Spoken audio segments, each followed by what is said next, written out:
Saudara-saudari yang terkasih dalam nama Tuhan kita Yesus Kristus, hari ini kita bersyukur kita bisa kembali dalam program belajar Alkitab, Renungan satu pasal satu hari.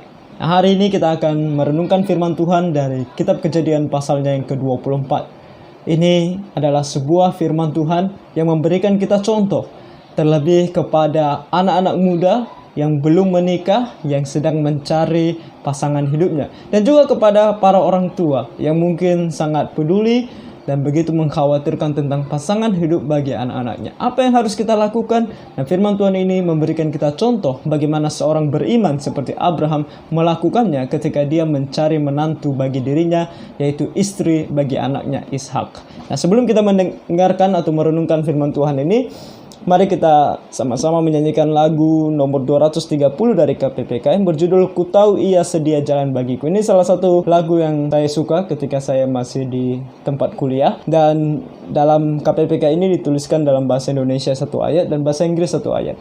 Saya rasa baik bagi kita untuk mencoba menyanyikannya satu ayat dalam bahasa Indonesia dan juga satu ayat di dalam bahasa Inggris.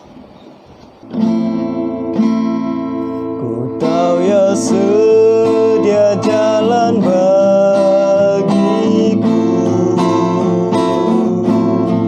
ku tahu ya sedia jalan bagiku. Ku pandang dan ku mohon, malam gelap jadi terang.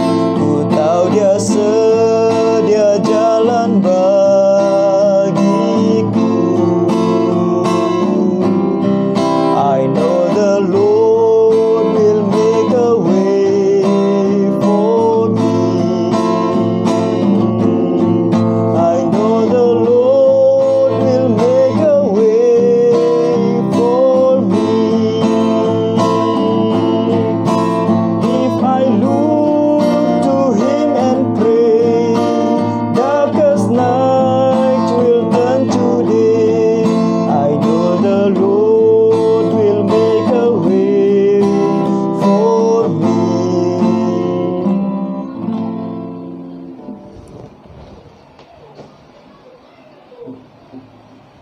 Nah, kita sebagai anak-anak Tuhan tahu bahwa Tuhan akan senantiasa memberikan atau menyediakan jalan keluar bagi kita di dalam setiap permasalahan hidup yang kita miliki. Termasuk di dalamnya ketika kita sedang berpikir, kita sedang mempertimbangkan bahkan berdoa tentang pasangan hidup kita bagi yang belum menikah tentunya, dan bagi pasangan hidup anak kita, bagi kita orang tua yang anaknya kita tahu umurnya sudah cukup untuk menikah. Nah, apa yang harus kita lakukan? Kejadian pasal 24 memberikan kita contoh. Nah, apa yang dituliskan di sini bukanlah sebuah hal yang bisa dikatakan atau boleh dikatakan sebagai cara yang jadul, yang tidak relevan dengan kita. Ini adalah cara yang terbaik yang disampaikan oleh firman Tuhan, contoh dari seorang bapa orang beriman, yaitu Abraham, bagaimana dia menyerahkan pasangan hidup bagi anaknya ke dalam tangan Tuhan, dan bagaimana nantinya hambanya yang dia suruh juga seorang yang beriman, dan bagaimana dia mencari pasangan hidup bagi Ishak. Nah, kita mari sama-sama membuka Alkitab kita dari Kejadian pasal 24. Nah, di sini kita membaca ayat yang pertama. Adapun Abraham telah tua dan lanjut umurnya, serta diberkati Tuhan dalam segala hal. Jadi Abraham sudah tua, sudah lanjut umurnya, diberkati Tuhan dalam segala hal. Kemarin kita membaca bahwa Sarah mati di umur Abraham sekitar 137 tahun dan Ishak juga sudah 37 tahun. Jadi sudah waktunya juga bagi Ishak untuk menikah. Ayat 2 berkatalah Abraham kepada hambanya yang paling tua dalam rumahnya, yang menjadi kuasa atas segala kepunyaannya, katanya. Nah, ini adalah Eliezer yang kita tahu adalah seorang asisten tangan kanan daripada Abraham. Baiklah, letakkan tanganmu di bawah pangkal pahaku. Nah, meletakkan tangan di bawah pangkal paha seseorang pada masa itu untuk budaya Abraham adalah suatu hal yang sangat sakral dilakukan. Dan itu hanya dilakukan ketika seseorang mau mengambil sumpah akan sesuatu yang ingin dia lakukan bagi tuannya. Supaya aku mengambil sumpahmu demi Tuhan, Allah yang empunya langit dan yang empunya bumi, bahwa engkau tidak akan mengambil untuk anakku seorang istri dari antara perempuan Kanaan yang diantaranya aku diam.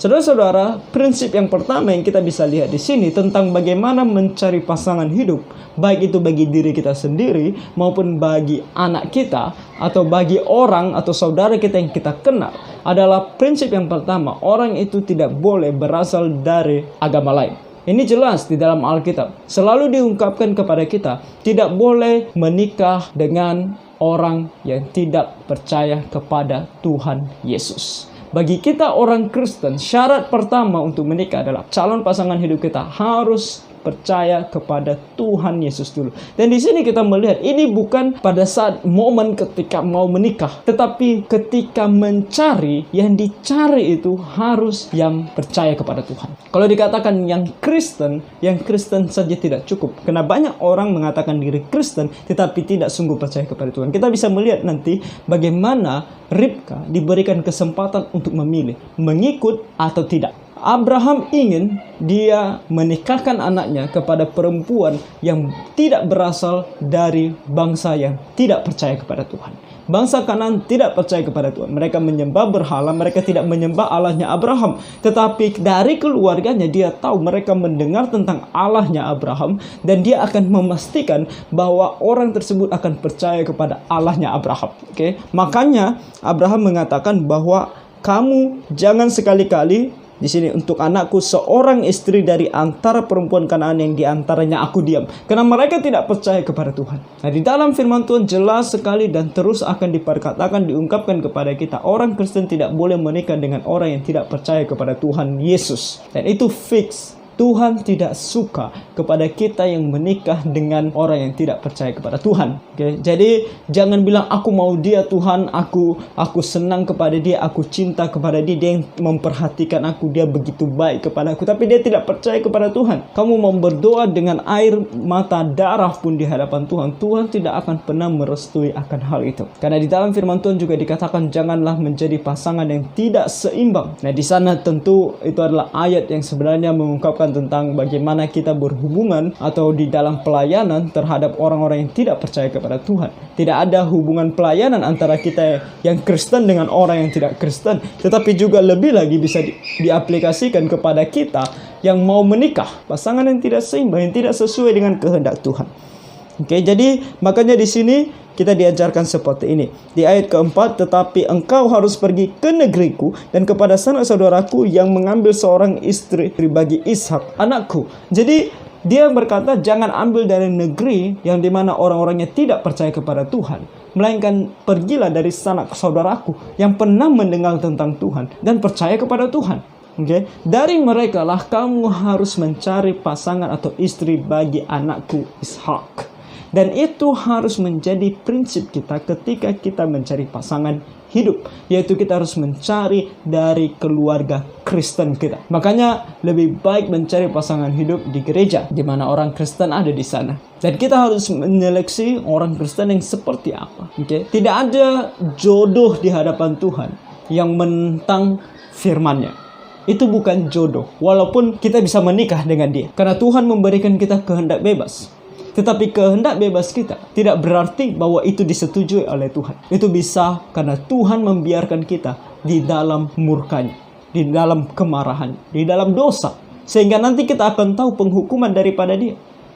Jadi jangan kita mencari, jangankan dibilang menikah, mencari pacar itu dari yang belum percaya kepada Tuhan Yesus. Jangan bilang nanti setelah dia menjadi pacarku akan membimbing dia di dalam Tuhan. Faktanya adalah begitu banyak orang telah mencobanya, bukan pacarnya menjadi Kristen, tetapi dia yang mengikuti pacarnya. Atau karena dia mungkin sudah terlanjur sayang, mereka menikah dan beda agama sampai seumur hidup mereka. Lalu bagaimana? Anak-anaknya ada yang mengikuti ibunya, ada yang mengikuti dia. Dan kita sebagai orang Kristen mengetahui fakta bahwa hanya di dalam Tuhan Yesus ada keselamatan. Jadi kalau ada anak kita yang tidak percaya kepada Tuhan Yesus, tidakkah kita menjadi sangat sedih? Oleh karena kita mengetahui hanya yang percaya kepada Tuhan Yesus yang bisa masuk surga sesuai dengan Alkitab. Oleh karena itu kalau kita mengatakan diri kita orang Kristen, maka pasangan hidup kita pun harus kita pastikan dari keluarga Kristen. Dia sendiri harus percaya kepada Tuhan Yesus dan mengikuti Tuhan di dalam hidupnya. Nah, ayat 5. Lalu berkatalah hambanya itu kepadanya, mungkin perempuan itu tidak suka mengikuti aku ke negeri ini. Haruskah aku membawa anakmu itu kembali ke negeri dari mana tuanku keluar? Nah, ini adalah sebuah pertanyaan yang krusial. Kenapa? Karena kalau perempuan itu tidak mau datang kepada Abraham atau tidak ikut ke tanah di mana Abraham tinggal, berarti perempuan itu tidak percaya kepada Tuhannya Abraham. Sebab nanti kita akan tahu apa kata Abraham. Lihat di sini di ayat 6. Tetapi Abraham berkata kepadanya, awas, jangan kau bawa anakku itu kembali ke sana. Tuhan Allah yang empunya langit, yang telah memanggil aku dari rumah ayahku serta dari negeri sanak saudaraku, dan yang telah berfirman kepadaku serta yang bersumpah kepadaku, demikian kepada keturunanmu lah akan kuberikan negeri ini. Dialah yang akan mengutus malaikatnya berjalan di depanmu, sehingga engkau dapat mengambil seorang istri dari sana untuk anakku. Nah, apa yang dimaksudkan oleh Abraham di sini? Perempuan itu harus mau ikut. Kenapa? Kalau dia tidak ikut, berarti dia tidak percaya bahwa Allahnya Abraham adalah Allah yang berjanji bahwa tanah yang sekarang diduduki oleh Abraham adalah tanah yang akan diberikan kepadanya dan keturunannya. Oke? Nah, kalau dia ikut, berarti dia percaya kepada Allahnya Abraham. Kalau dia tidak ikut, berarti dia tidak percaya kepada Allahnya Abraham. Itu saja. Jadi harus ada tanda bahwa perempuan itu juga percaya kepada Tuhan. Walaupun dia berasal dari keluargaku yang mendengar tentang Tuhan, tentang Allahnya, Allahku, Allah Abraham, tetapi belum tentu perempuan itu percaya kepada Allahku. Jadi tanda bahwa dia percaya kepada Allahku adalah dengan mengikuti kamu untuk datang ke negeri ini. Walaupun negeri ini negeri asing, itu akan menunjukkan imannya. Makanya saya katakan tadi, prinsip bagi kita adalah mencari perempuan atau laki-laki Kristen untuk menjadi pasangan hidup kita. Dan itu juga menunjukkan kepada kita, dan ini menunjukkan kepada kita bahwa bukan hanya sekedar datang atau lahir di keluarga Kristen, tapi perempuan atau laki-laki tersebut harus sungguh percaya kepada Tuhan. Kita bisa melihat tandanya dari cara hidupnya, caranya beribadah. Dia rajin tidak beribadah. Pola pikirnya apakah sesuai dengan Alkitab atau dia terlalu duniawi. Gaya dia hidup, berbicara seperti apa. Lalu kita katakan mustahil kita akan mendapatkan jodoh kalau begini. Nah, firman Tuhan katakan kepada kita, untuk itulah kita harus berdoa, meminta pertolongan Tuhan. Ayat 8. Tetapi jika perempuan itu tidak mau mengikuti engkau, maka lepaslah engkau dari sumpahmu kepadaku ini. Hanya saja janganlah anakku itu kau bawa kembali ke sana. Oke, janji Tuhan, perintah Tuhan kepadaku dan anakku dan keturunanku adalah untuk tinggal di tanah ini. Jadi jangan bawa dia pergi ke sana. Hanya perempuan yang mau mengikuti janji Tuhan ini, yang percaya kepada Tuhan dan janjinya, itulah yang layak untuk menjadi istri bagi anakku. Lalu hamba itu meletakkan tangannya di bawah pangkal paha Abraham tuannya dan bersumpah kepadanya tentang hal itu. Jadi dia mau bersumpah dan dia pergi. Ayat 10. Kemudian hamba itu mengambil 10 ekor dari unta tuannya dan pergi dengan membawa berbagai-bagai barang berharga kepunyaan tuannya. Demikianlah ia berangkat menuju Aram Mesopotamia ke kota Nahor.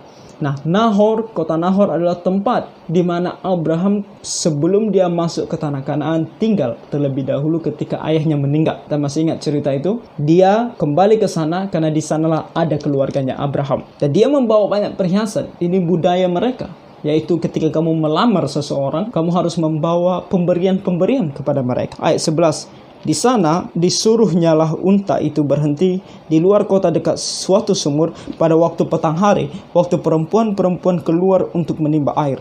Lalu berkatalah ia, Tuhan Allah tuanku Abraham, buatlah kiranya tercapai tujuanku pada hari ini, tunjukkanlah kasih setiamu kepada tuanku Abraham.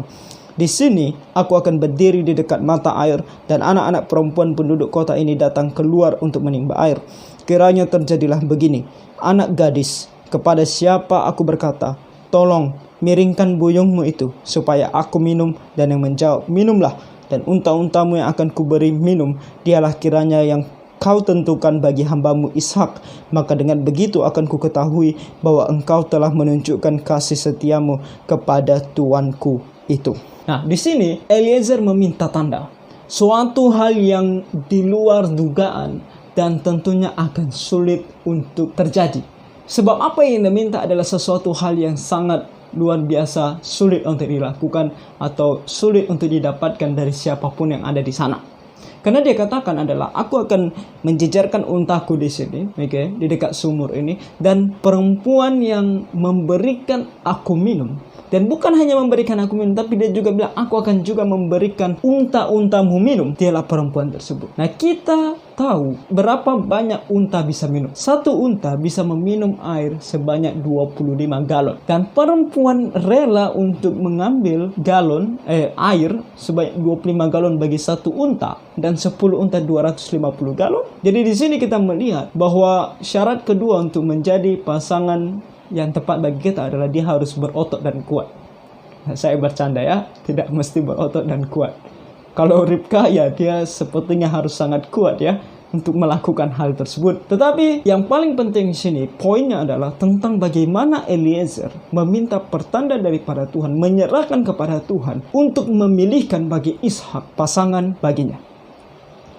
Jadi yang paling penting adalah doa. Itu intinya di sini. Kamu harus berdoa untuk mendapatkan pasangan hidup. Bukan hanya sekedar memilih. Lihat di mana perempuan yang sesuai dengan kriteria kamu. Nah, kita semua punya tipe masing-masing kan. Kalau laki-laki punya tipe perempuannya seperti apa? Mungkin panjang rambutnya, putih kulitnya, tidak boleh lebih tinggi dari dia, ya kan? Banyak sekali, mungkin harus langsing atau gemuk sedikit, atau terserah tipe kita secara fisik. Tapi tadi diungkapkan kepada kita tipe yang paling tepat adalah kerohaniannya. Itu yang pertama. Lalu walaupun sudah kita tahu kerohaniannya seperti apa, kita harus berdoa meminta petunjuk daripada Tuhan. Apakah dia orang yang tepat? Dan itu tidak boleh dilakukan dengan terburu-buru. Makanya kita yang mau menikah harus betul-betul berdoa kepada Tuhan. Sudahkah kita berdoa untuk pasangan hidup kita? Orang yang mau kita pacari, apakah kita mendoakan dia? Supaya dia pun memberikan tanda bahwa dia adalah orang yang tepat. Nah, kita tidak akan melakukan seperti yang Eliezer lakukan. Jangan ada di antara kita nanti pergi entah kemana, entah pergi ke sumur dan bilang kalau ada perempuan nanti memberikan aku air, dan kita membawa binatang peliharaan kita apapun dia untuk diberikan minum. Bukan itu. Tidak mesti sama seperti ini. Tetapi poinnya adalah berdoa meminta petunjuk daripada Tuhan. Nah, ketika kita berdoa dan meminta petunjuk daripada Tuhan, dengan caranya dia akan memberitahukan kepada kita inilah orangnya yang tepat bagi kita. Tapi kita harus berdoa dulu. Dan kalau kita belum mendapatkan pertanda apa-apa, belum mendapatkan satu kepastian daripada Tuhan bahwa ini orangnya, jangan memulai. Bahkan untuk pacaran, saudara-saudara, pacaran itu tujuannya untuk apa? Untuk menikah. Pacaran bukan ajang kita mencoba. Kalau sesuai dengan yang ini, kita lanjut. Kalau tidak sesuai, putus, kita cari yang lain yang lebih sesuai. Memang untuk mengenal lebih dalam. Tetapi mengenal lebih dalam bukan berarti untuk mencoba-coba.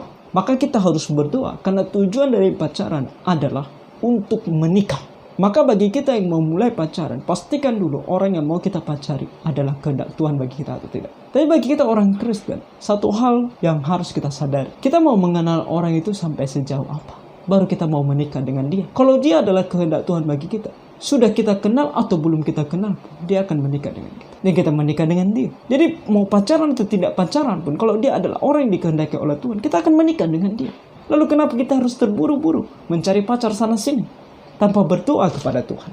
Nah, itu kesalahan kita. Maka kita harus sangat banyak berdoa kepada Tuhan. Di sini dikatakan sebelum ia selesai berkata di ayat 15, maka datanglah Ribka yang lahir bagi Betuel anak laki-laki Milka istri Nahor saudara Abraham. Buyungnya dibawanya di atas bahunya. Ayat 16, anak gadis itu sangat cantik parasnya, seorang perawan, belum pernah bersetubuh dengan laki-laki. Ia turun ke mata air itu dan mengisi buyungnya lalu kembali naik. Kemudian berlarilah hamba itu mendapatkannya serta berkata, tolong beri aku minum air sedikit dari buyungmu itu. Jawabnya, minumlah Tuan. Maka segeralah diturunkannya buyungnya itu ke tangannya serta diberinya dia minum. Setelah ia selesai memberi hamba itu minum, berkatalah ia, baiklah, untuk unta-untamu juga kutimba air sampai semuanya puas minum. Kemudian segeralah dituangnya air yang dibuyungnya itu ke dalam palungan, lalu berlarilah ia sekali lagi ke sumur untuk menimba air, dan ditimbanyalah untuk semua unta orang itu. Dan orang itu mengamat-ngamatinya dengan berdiam diri untuk mengetahui apakah Tuhan membuat perjalanannya berhasil atau Tidak. Jadi setelah dia melihat apa yang dilakukan oleh Ribka, dia melihat, dia mengamati. Dia tidak langsung berkata, oh ini dia orangnya. Tidak. Dia mengamati perempuan itu dan melihat apakah memang dia orangnya atau tidak. Oke, jadi ketika kita berdoa, sambil kita berdoa kepada Tuhan, meminta petunjuk daripada Tuhan, sambil kita melihat, bukan memacari, melihat dulu sambil berdoa. Ayat 22. Setelah unta-unta itu puas minum, maka orang itu mengambil anting-anting emas yang setengah sikal beratnya dan sepasang gelang tangan yang 10 sikal emas beratnya, serta berkata, anak siapakah engkau? Baiklah katakan kepadaku, adakah di rumah ayahmu tempat bermalam bagi kami?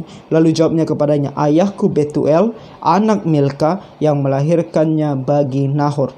Lagi kata gadis itu, baik jerami, baik makanan unta banyak pada kami, tempat bermalam pun ada. Lalu berlututlah orang itu dan sujud menyembah Tuhan, serta berkata, terpujilah Tuhan Allah Tuanku Abraham, yang tidak menarik kembali kasihnya dan setianya dari Tuanku itu. Dan Tuhan telah menuntun aku di jalan ke rumah saudara-saudara Tuanku ini. Jadi si pelayan ini atau hambanya Abraham ini, dia tidak langsung mengambil keputusan dan mengatakan, Ribka ayo ikut aku karena kamu terpilih menjadi istri bagi Ishak.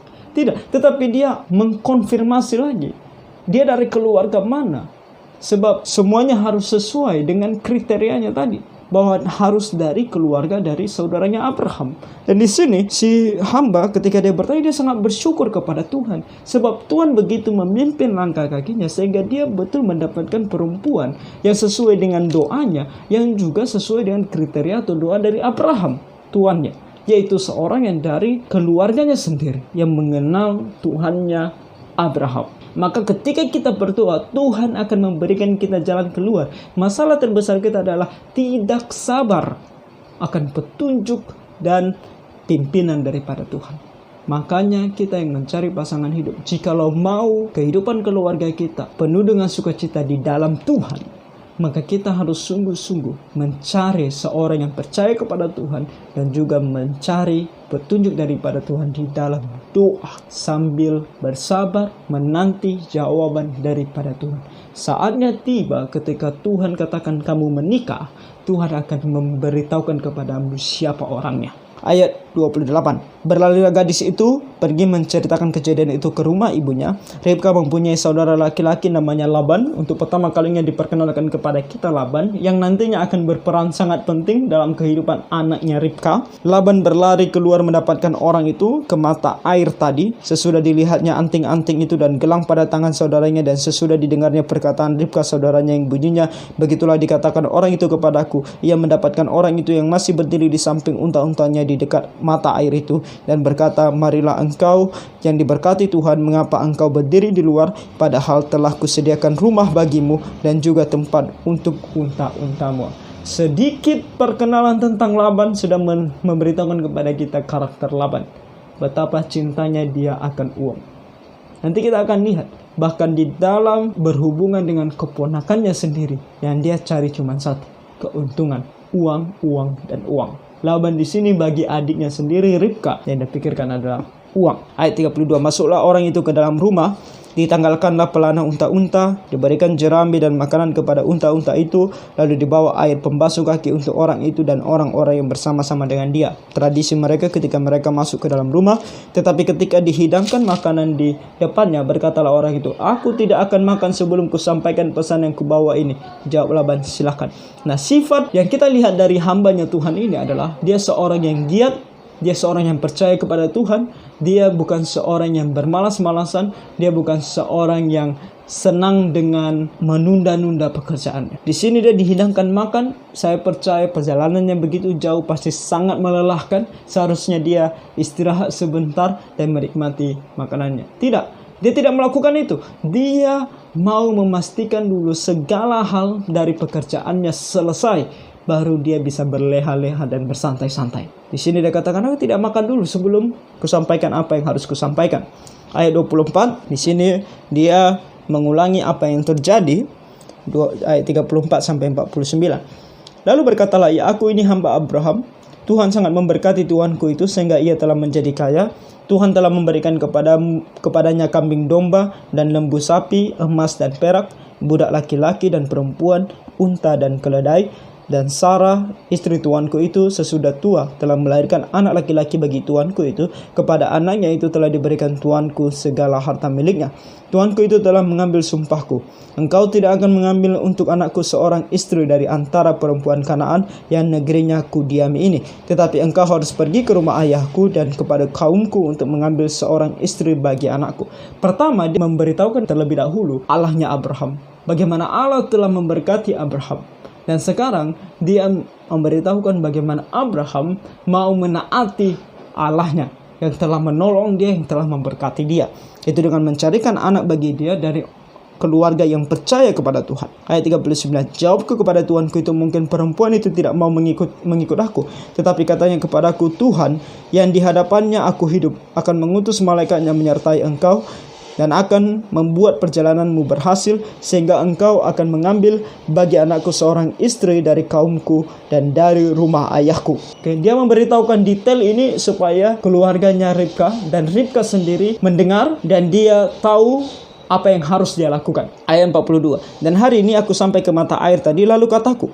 Jadi dia sudah memberitahukan kriteria dari tuannya. Sekarang dia memberitahukan apa yang dia lakukan sebagai tanggung jawab untuk mencari jodoh bagi tuannya, yaitu dia berdoa. Ayat 42, Tuhan Allah tuanku Abraham, sudilah kiranya engkau membuat berhasil perjalanan yang kutempuh ini. Di sini aku berdiri di dekat mata air ini. Kiranya terjadi begini, apabila seorang gadis datang keluar untuk menimba air dan aku berkata kepadanya, tolong berikan aku minum air sedikit dan buyungmu itu. Dan ia menjawab, minumlah, dan untuk unta-untamu juga akan kutimba air. Dialah kiranya istri yang telah Tuhan tentukan bagi anak tuanku itu. Belum lagi aku habis berkata dalam hatiku, Ribka telah datang membawa buyung di atas bahunya dan turun ke mata air itu lalu menimba air. Kataku kepadanya, tolong berikan aku minum. Segeralah ia menurunkan buyung itu dari atas bahunya serta berkata, minumlah, dan unta-untamu juga akan kuberi minum. Lalu aku minum, dan unta-unta itu juga diberinya minum. Sesudah itu aku bertanya kepadanya, anak siapakah engkau? Jawabnya, ayahku Betuel, anak Nahor yang dilahirkan Milka. Lalu aku mengenakan anting-anting pada hidungnya dan gelang pada tangannya. Kemudian berlututlah aku dan sujud menyembah Tuhan serta memuji Tuhan Allah tuanku Abraham yang telah menuntun aku di jalan yang benar untuk mengambil anak perempuan saudara tuanku ini bagi anaknya. Jadi sekarang apabila kamu mau menunjukkan kasih dan setia kepada tuanku itu, beritahukanlah kepadaku, dan jika tidak, beritahukanlah juga kepadaku, supaya aku tahu entah berpaling ke kanan atau ke kiri. Nah, apa yang dilakukan oleh hambanya Abraham di sini adalah dia memberitahukan tentang Allahnya Abraham yang sudah memberkati dia.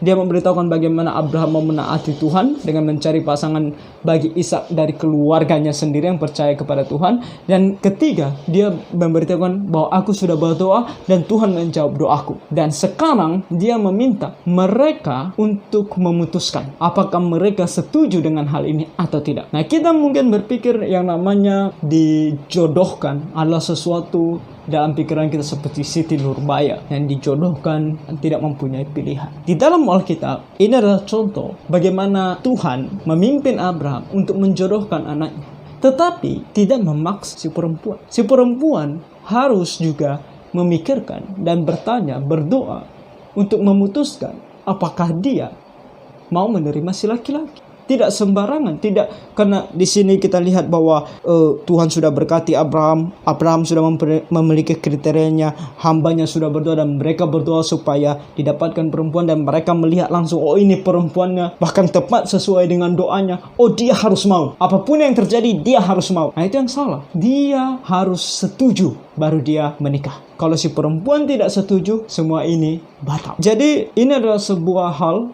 yang harus kita perhatikan ketika kita mencari pasangan hidup kita. Kedua belah pihak harus setuju, dalam artian mereka juga sama-sama meyakini ini adalah kehendak Tuhan. Ayat 50. Lalu Laban dan Betuel menjawab, semuanya ini datangnya dari Tuhan. Kami tidak dapat mengatakan kepadamu baiknya atau buruknya. Lihat, Ribka ada di depanmu. Bawalah dia dan pergilah, supaya ia menjadi istri anak tuanmu seperti yang difirmankan Tuhan. Satu keluarga setuju. Ini ada firman Tuhan, oke, bawa dia. Tetapi mereka bilang, ketika hamba Abraham itu mendengar perkataan mereka, sujudlah ia sampai ke tanah menyembah Tuhan. Selesai pekerjaannya. Kemudian hamba itu mengeluarkan perhiasan emas dan perak serta pakaian kebesaran dan memberikan semua itu kepada Ribka, juga kepada saudaranya dan kepada ibunya diberikannya pemberian yang indah-indah. Sesudah itu makan dan minumlah mereka, ia dan orang-orang bersama-sama dengan dia, dan mereka bermalam di situ. Paginya sesudah mereka bangun, berkatalah hamba itu, lepaslah aku pulang kepada tuanku. Jadi pagi-pagi dia bangun, dia bilang, biar aku pulang, aku harus menyelesaikan tugasku ini, membawa Ribka ke rumah tuanku. Ayat 55. Tetapi saudara Ribka berkata serta ibunya juga, biarkanlah anak gadis itu tinggal pada kami barang 10 hari lagi, kemudian bolehlah engkau pergi. Tetapi jawabnya kepada mereka, janganlah tahan aku, sedang Tuhan telah membuat perjalananku berhasil. Dia adalah seorang hamba yang tidak mau berleha-leha dan bersantai-santai. Dia tahu tuannya sedang menunggu, dan dia tahu ini adalah jawaban doa daripada Tuhan, dan dia harus menyelesaikannya dengan segera. Lepaslah aku supaya aku pulang kepada tuanku, kata mereka. Baiklah, kita panggil anak gadis itu dan menanyakan kepadanya sendiri. Sekarang ditanyakan kepada gadis itu, apakah dia mau atau tidak. Lalu mereka memanggil Ribka dan berkata kepadanya, maukah engkau pergi beserta orang ini? Jawabnya dengan singkat, mau. Jadi saudara-saudara, harus ada persetujuan dari keluarga dan juga dari si perempuan. Tidak sembarangan. Ada tulisan dalam sebuah buku yang berjudul Theology for Every Christian. Di sana dituliskan bahwa hati-hati terhadap orang-orang yang datang kepadamu bahwa dia mengatakan bahwa kamu adalah jawaban doa bagi dia. Karena ada sebuah cerita di mana ada seorang pendeta muda melihat seorang gadis yang muda, dan dia datang kepada gadis itu dan bilang, aku bermimpi semalam Tuhan berbicara kepadaku bahwa engkau adalah orang yang harus menikah dengan aku. Lalu mereka menikah. Karena si pendeta mengatakan demikian, si perempuan seperti tidak punya pilihan, karena si pendeta bilang, kamu harus menikah denganku, mau tidak mau. Lalu mereka menikah, tapi tidak lama mereka bercerai. Oleh karena itu, nasihatnya kepada kita adalah, ketika ada seorang datang kepadamu, aku bermimpi tadi malam bahwa Tuhan datang kepadaku dan beritahukan kepadaku bahwa kamu adalah pasangan hidup bagiku, yang tepat bagiku. Katakan kepada si laki-laki itu, maaf, Tuhan tidak ada menampakkan diri kepadaku tadi malam dan juga pagi hari ini. Jadi aku tidak bisa menerimanya. Harus dua-duanya. Dua-duanya harus merasakan bahwa ini adalah pimpinan Tuhan dan sesuai dengan kehendak Tuhan. Makanya laki-laki dan perempuan, kalian yang mau menikah, berdoa banyak-banyak, meminta petunjuk daripada Tuhan siapa orang yang tepat bagi kalian, agar hidup keluarga kalian nantinya menjadi sebuah keluarga yang bersuka cita di dalam Tuhan. Kalau tidak, itu akan menjadi keluarga yang tidak ada sukacita di dalam Tuhan. Ayat 59. Maka Ribka saudara mereka itu dan inang pengasuhnya beserta hamba Abraham dan orang-orangnya dibiarkan mereka pergi, dan mereka memberkati Ribka. Lalu kata mereka kepadanya, saudara kami, moga-moga engkau menjadi beribu-ribu laksa, dan moga-moga keturunanmu menduduki kota-kota musuhnya. Lalu berkemaslah Ribka beserta hambanya perempuan, dan mereka naik unta mengikuti orang itu. Demikianlah hamba itu membawa Ribka lalu berjalan pulang. Dia bawa Ribka pulang. Ayat 62-67, pertemuan pertama Ishak dan Ribka. Adapun Ishak telah datang dari arah sumber Lahai-Roi. Ia tinggal di tanah Negeb. Lahai-Roi adalah tempat di mana Tuhan mendengarkan doa dari Rahab. Di pasal 16, menjelang senja, Ishak sedang keluar untuk berjalan-jalan di padang. Ia melayangkan pandangnya, maka dilihatnya lah ada unta-unta datang. Ribka juga melayangkan pandangnya, dan ketika dilihatnya Ishak, turunlah ia dari untanya. Jadi dia melihat dari jauh ada unta datang. Lalu ketika si perempuan melihat ada laki-laki dari kejauhan, dia turun, katanya kepada hamba itu, siapakah laki-laki itu yang berjalan di padang ke arah kita? Jawab hamba itu, dialah tuanku itu. Lalu Ribka mengambil telekungnya dan bertelekunglah ia. Bertelekung, bercadar. Kenapa dia melakukannya? Karena dia tahu bahwa yang akan dia temui adalah calon suaminya. Bagi mereka, cadar itu akan dibuka ketika laki-laki dan perempuan itu telah sah menikah. Ayat 66, kemudian hamba itu menceritakan kepada Ishak segala yang dilakukannya. Lalu Ishak membawa Ribka ke dalam kemah Sarah ibunya dan mengambil dia menjadi istrinya. Ishak mencintainya, demikianlah ia dihiburkan setelah ibunya meninggal. Ishak di sini sekitar umur 40 tahun dan dia sungguh bersedih ketika ibunya meninggal, dan Ribka yang dia nikahi menjadi penghiburan bagi. Jadi apa yang kita lihat di sini, mungkin bagi kita yang mencari pasangan hidup, kita bisa belajar bahwa pertama, prinsipnya adalah mencari pasangan dari seorang yang percaya kepada Tuhan. Lihat hidupnya, lihat cara dia hidup, lihat imannya. Dia percaya kepada Tuhan dengan sungguh-sungguh atau tidak. Kalau dia percaya kepada Tuhan dengan sungguh-sungguh, tipe pertama. Kedua, doakan dia. Berdoa dengan sungguh-sungguh sampai Tuhan menunjukkan kepada kamu dialah orangnya. Dan bukan hanya kepada kamu, kepada dia juga. Jadi yang ketiga, dia sendiri juga, atau pasangan kamu itu, atau orang yang kamu suka itu, sebelum pacaran, sebelum menikah, juga harus mendapatkan tanda yang sama seperti Tuhan memberitahukan kepada kamu, demikian Tuhan akan memberitahukan kepada dia. Dengan cara yang banyak, bisa dengan cara seperti ini, bisa dengan banyak sekali cara. Tuhan akan membuat kamu tahu. Yang kamu harus lakukan adalah berdoa dan bersabar menanti jawaban daripada Tuhan. Dan satu lagi mungkin yang bisa kita pelajari bagi kita yang dipercaya untuk melakukan sesuatu, kita bisa belajar dari Eliezer, hambanya Abraham. Melakukan segala sesuatu tepat seperti Tuhan yang lakukan. Melakukan segala sesuatu dengan giat, tanpa bertele-tele, tanpa berleha-leha, sampai semuanya selesai. Dan di saat yang sama berdoa dengan sungguh-sungguh meminta petunjuk daripada Tuhan untuk melakukan tugas tersebut. 3 prinsip juga kita bisa pelajari dari Eliezer. Jadi kita yang mau mencari pasangan hidup, kita bisa belajar dari sini. Bagi kita yang dipercaya untuk melakukan sesuatu, kita juga bisa belajar dari sini. Jadi kiranya Tuhan menolong kita dalam kehidupan kita ini untuk selalu meminta petunjuk daripada Tuhan. Tuhan memberkati.